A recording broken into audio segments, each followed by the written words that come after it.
Cerita mistis Alas Purwo Banyuwangi dan keberadaan sosok Gayatri.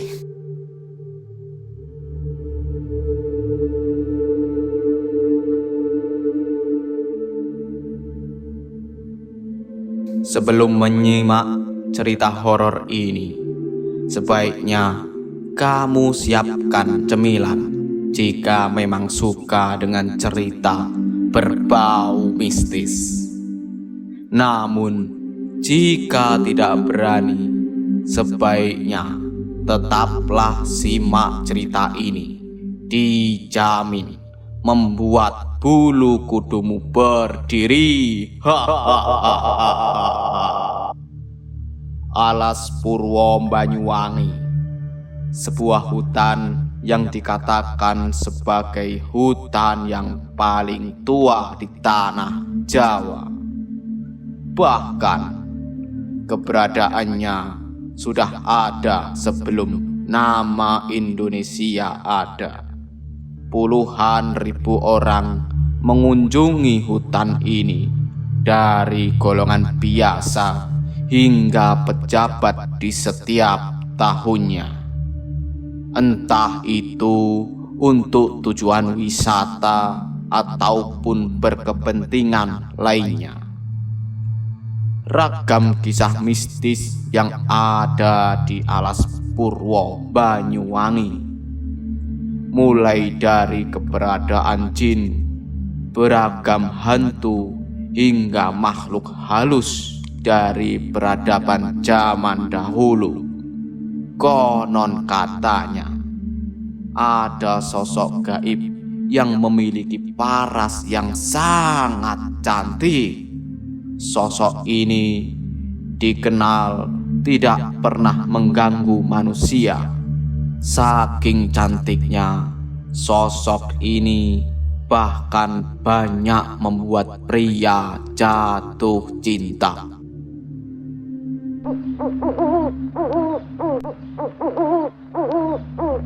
Namanya adalah Gayatri, wanita mistis yang berwujud manusia. Ia berusia separuh abad. Dari cerita yang beredar, Gayatri memiliki penampilan sopan dengan setelan kebaya kuno khas Jawa.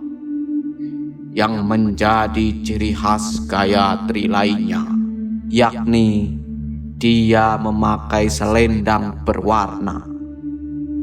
Dari cerita yang beredar, Gayatri memiliki postur tinggi kurang dari 170 cm.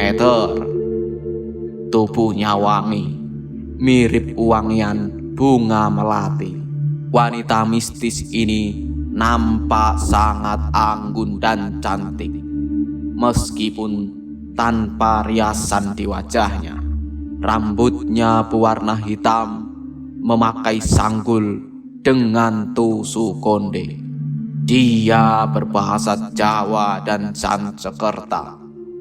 Dari perawakannya, Gayatri menunjukkan bahwa sosoknya berasal dari golongan bangsawan. Gayatri ini adalah hantu yang tidak bisa ditemui.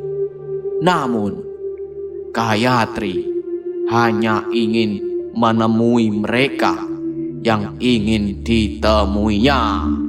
Konon, Gayatri adalah sosok ibu di balik sejarah agung kerajaan Majapahit yang bernama asli Gayatri Rajapatni.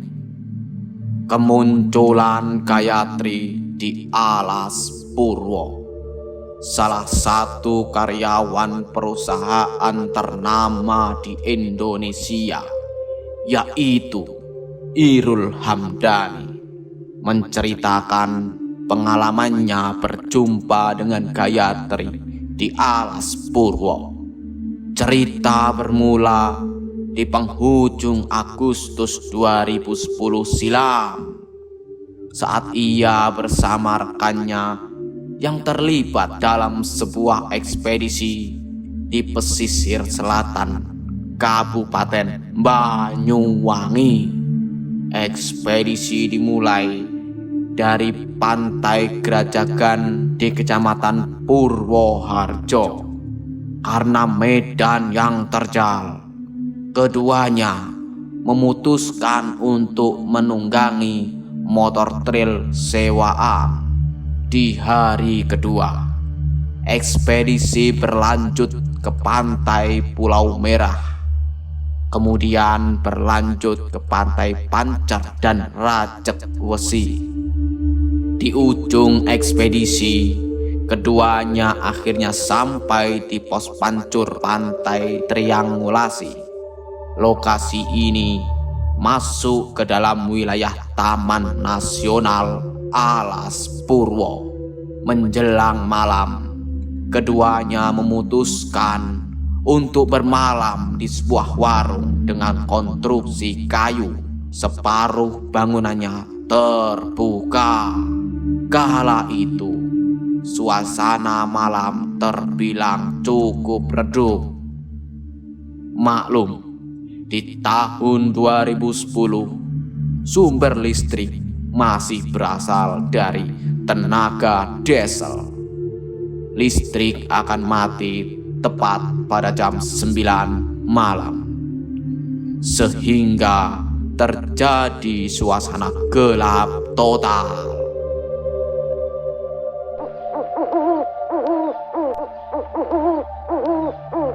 Namun, Irul masih mengandalkan penerangan dari nyala api lilin.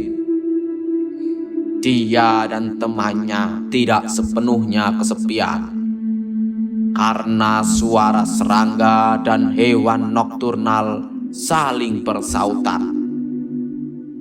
Mereka tidur di warung, di sebuah kursi panjang dengan posisi bersebelahan.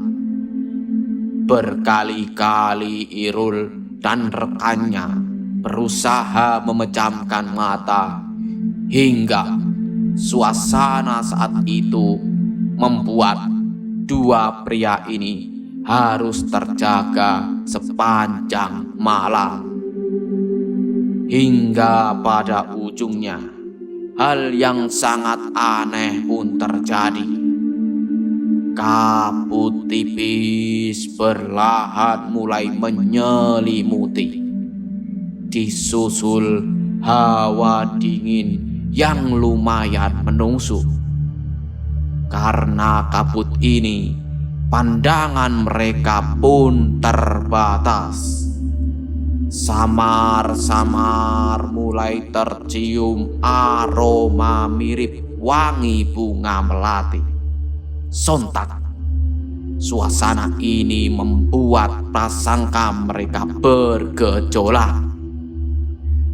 Dari dalam kabut itu muncul sesosok menyerupai manusia, berjalan pelan menghampiri mereka di warung. Semakin dekat, aroma wangi bunga melati semakin menyengat pula. Mereka baru menyadari sosok tersebut setelah duduk di ujung kursi panjang tempat mereka berbaring. Mereka baru menyadari sosok tersebut setelah duduk di ujung kursi panjang tempat mereka berbaring. Dari posisi duduk itu, wanita ini kemudian menoleh dan menaruh pandangannya. "Kang Mas," ucap wanita tersebut, mencoba menyapa dengan nada lirih. Irul dan temannya hanya termangu, merinding dirasuki ketakutan. Irul hanya membalas sapa wanita itu dengan tersenyum terpaksa, diikuti anggukan kepala. Jantungnya berdegup kencang. Pikirannya mencoba menolak apa yang ada di hadapannya. Namun, matanya tidak bisa berbohong bahwa sosok ini kasat mata.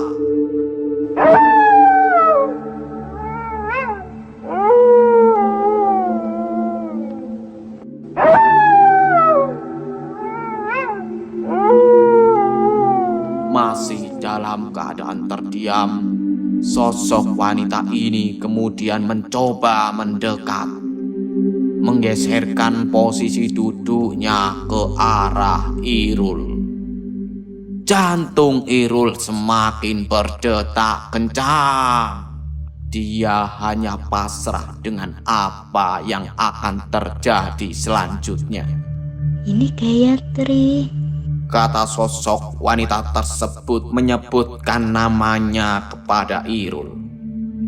Selang beberapa saat setelah wanita ini memperkenalkan dirinya, sosok Gayatri tersebut kemudian mulai bercerita. Dengan cerita inilah Irul mengetahui bahwa Gayatri sudah lama tinggal di Alas Purwo, Banyuwangi. Tepatnya ribuan tahun lalu, jauh sebelum negara Indonesia ini ada. Mendengar cerita Gayatri, Irul hanya bisa melempar senyum layaknya orang bodoh, sembari terkadang diikuti anggukan kepala, seolah mengerti bahasa tubuh Irul. Gayatri hanya meminta Irul untuk mendengarkan ceritanya tanpa harus bertanya ataupun menyangkal. Kang Mas dengarkan saja ya. Kata Gayatri. Irul tidak bisa seluruhnya menerjemahkan ucapan Gayatri. Ini karena sosok ini menggunakan bahasa Jawa dan ada beberapa kosakata yang tidak diketahui Irul. Kemungkinan potongan kata tersebut merupakan bahasa Sanskerta. Dari pertemuan singkat tersebut, Irul mengatakan bahwa Gayatri mengemban sebuah tugas abadi, yakni untuk menebar kedamaian melalui perilaku dan tutur kata, bukan hanya sesama manusia, tapi juga kepada makhluk lain ciptaan yang maha kuasa. Saya pamit Kang Mas. Kata Gayatri di penghujung pertemuan mereka. Irul masih terdiam, hanya bisa menyaksikan sosok Gayatri tersebut berjalan pelan menjauh di kegelapan hutan dan tidak lagi kelihatan. Perlahan wangi bunga melati juga memudar. Setelah pertemuan tersebut, sebuah rasa kantuk mendorong Irul untuk tertidur. Tidak peduli seberapa kuat ia melawan, namun dorongan untuk tidur tersebut begitu kuat. Hingga pagi tiba, Irul masih bertanya-tanya, apakah pertemuan semalam itu nyata? Tak sempat berpikir lebih, Irul kemudian dikagetkan oleh petugas Taman Nasional Alas Purwo yang menghampirinya.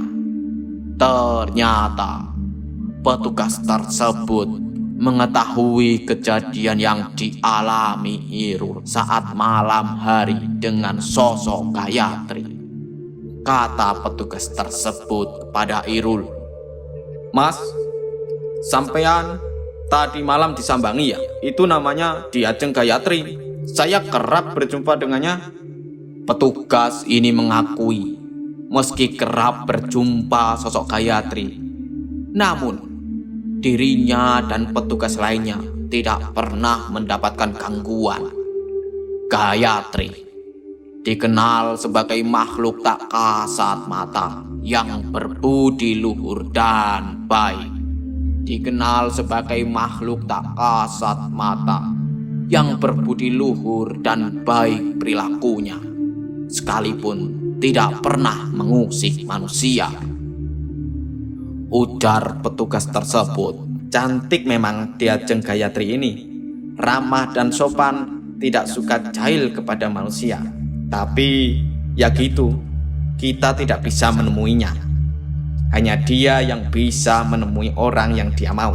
Cerita Irul berlanjut di awal 2020. Tepat seminggu sebelum pandemi COVID-19 menjajah Indonesia. Kala itu Irul berboncengan menggunakan motor dengan anak dan istrinya untuk berwisata di Alas Purwo. Di siang hari, Irul kembali dijumpai oleh sosok Gayatri. Lagi-lagi, jantung Irul berdegup cepat, tapi tidak sekencang pertemuan pertama di tahun 2010 silam.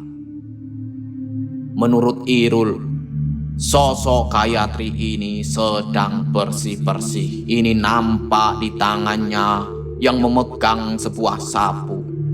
Akan tetapi, hanya Irul yang dapat melihat sosoknya. Sedangkan istri dan anaknya hanya menyaksikan Irul berbincang tanpa lawan bicara. Pada pertemuan ini, sosok Gayatri tidak lagi memperkenalkan dirinya. Namun, kemunculan Gayatri ini tetap ditandai dengan aroma wangi bunga melati yang cukup pekat, disusul hawa dingin yang tiba-tiba saja menyelimuti. Selanjutnya, Irul mencoba memberanikan diri untuk bertanya. Loh, Diajeng Gayatri, sedang apa di sini? Ucap Irul bertanya kepada sosok goib tersebut. Ini habis bersih-bersih. Sebagai makhluk itu seharusnya ya rajin bersih-bersih. Kalau kotor itu tidak baik. Jawab Gayatri atas pertanyaan Irul saat berjumpa mereka di depan Pura Kawitan Alas Purwo, Banyuwangi, Jawa Timur. Begitulah kisah sesosok wanita cantik di Alas Purwo yang dapat saya sampaikan.